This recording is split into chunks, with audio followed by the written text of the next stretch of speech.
Taxonomy के अंदर जब हम एनिमल्स को प्रिजर्व करते हैं तो एनिमल की प्रिजर्वेशन के लिए हम मुख्तलिफ किस्म के प्रिजर्वेटिव का इस्तेमाल करते हैं। अब हम देखते हैं कि मुख्तलिफ किस्म के प्रिजर्वेटिव जो कि एनिमल की प्रिजर्वेशन के लिए इस्तेमाल किए जाते हैं वो कौन से हैं और उनके क्या एडवांटेजेस या डिसएडवांटेजेस हैं। तो पहला जो प्रिजर्वेटिव है फार्मलीन। फार्मलिन के बारे में इंपॉर्टेंट बात यह है कि ये सिर्फ वर्टिब्रेट की प्रिजर्वेशन के लिए इस्तेमाल किया जाता है। आमतौर पर जो इनवर्टिब्रेट एनिमल्स हैं उनके लिए इसका इस्तेमाल नहीं किया जाता। फार्मलिन का इस्तेमाल उस वक्त इंपॉर्टेंट होता है जब हमने जिस एनिमल को प्रिजर्व करना हो उसका जो ओरिजिनल कलर है उसको इंटैक्ट रखना हो, क्योंकि जो फार्मलिन है ये एनिमल का जो ओरिजिनल कलर है उसको खराब नहीं करती। हम एक लंबे अरसे तक एनिमल का ओरिजिनल कलर जो है वो महफूज रख सकते हैं, क्योंकि अगर हम अल्कोहल का इस्तेमाल करें तो अल्कोहल एनिमल का जो कलर है उसको बहुत क्विकली डिसॉल्व कर देती है, और जो फार्मलिन है ये कलर को प्रिजर्व रखती है। दूसरी इंपॉर्टेंट बात ये कि जो फार्मलिन है इसको हम लॉन्ग टर्म प्रिजर्वेशन के लिए इस्तेमाल नहीं कर सकते, जबकि जो अल्कोहल है अल्कोहल को हम लॉन्ग टर्म प्रिजर्वेशन के लिए इस्तेमाल कर सकते हैं। तो आमतौर पर जितने भी वर्टिब्रेट स्पेसिमेंस हैं जिनके अंदर ये ज़रूरी होता है कि उनके ओरिजिनल जो कलर्स हैं उनको इंटैक्ट रखा जाए। हम अगर ऐसी स्टडीज़ करना चाहते हैं जिसमें हम मुख्तलिफ एनिमल्स को कंपेयर करना चाहते हैं, फॉर एग्जाम्पल बर्ड्स को कंपेयर करना चाहते हैं या कोई और इन्वर्टिब्रेट एनिमल्स हैं, तो उस केस के अंदर हम फार्मलिन का इस्तेमाल करते हैं। फार्मलिन का इस्तेमाल कलर्स को इंटैक्ट रखता है। अब हम देखते हैं कि जो फार्मलिन है इसको इस्तेमाल करने के साइड इफेक्ट्स क्या हैं। सबसे पहली बात तो ये कि जो फार्मलिन के फ्यूम्स हैं ये हाईली हार्मफुल हैं। ये आइस के अंदर और नोज के अंदर डिस्कम्फर्ट पैदा करते हैं। इसका मतलब ये है कि जो फार्मलिन है, फार्मलिन के साथ जो रिसर्चर्स काम करते हैं उनको डिस्कम्फर्ट फील करना पड़ता है। आइस के अंदर इरिटेशन हो सकती है, नोज के अंदर इरिटेशन हो सकती है। इसी तरीके से अगर फार्मलिन बॉडी के किसी भी पार्ट के साथ उसका कांटेक्ट हो जाए तो ये वहां पे इरिटेशन का सबब बन सकती है। इसी तरीके से फार्मलिन कैंसर काज कर सकती है। इस वजह से फार्मलिन का जो लॉन्ग टर्म यूज है उसको रिकमेंड नहीं किया जाता।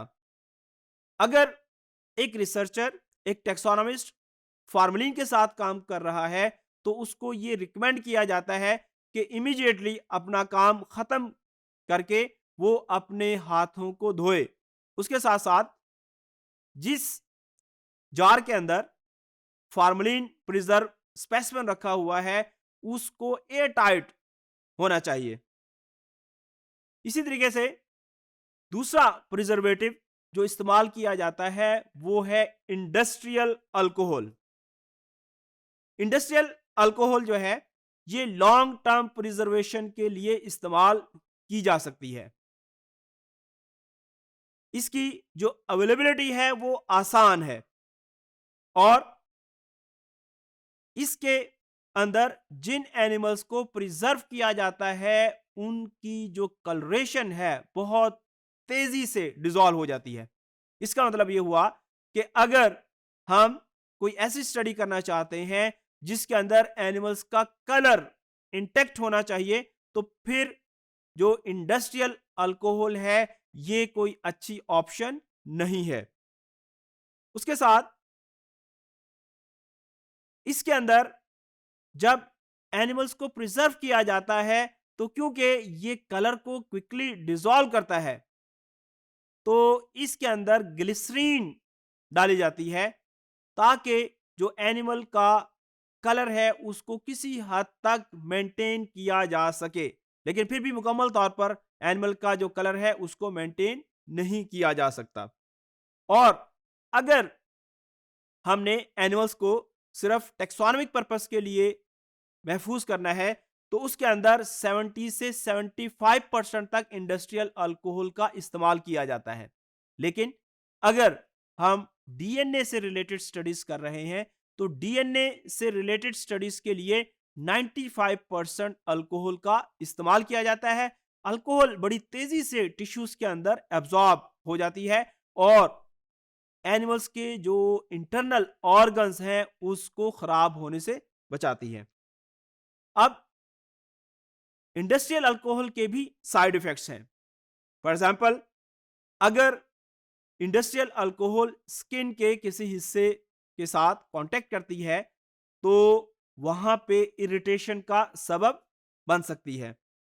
इसी तरीके से जो इंडस्ट्रियल अल्कोहल है ये टॉक्सिक होती है, इस वजह से इसको ड्रंक नहीं किया जा सकता। बहुत सारे लोग जो है अल्कोहल समझ के उसको पी लेते हैं, तो उससे उनकी डेथ हो सकती है या उनके जो बॉडी ऑर्गन्स हैं वो डैमेज हो सकते हैं, जिस तरह लिवर या किडनी।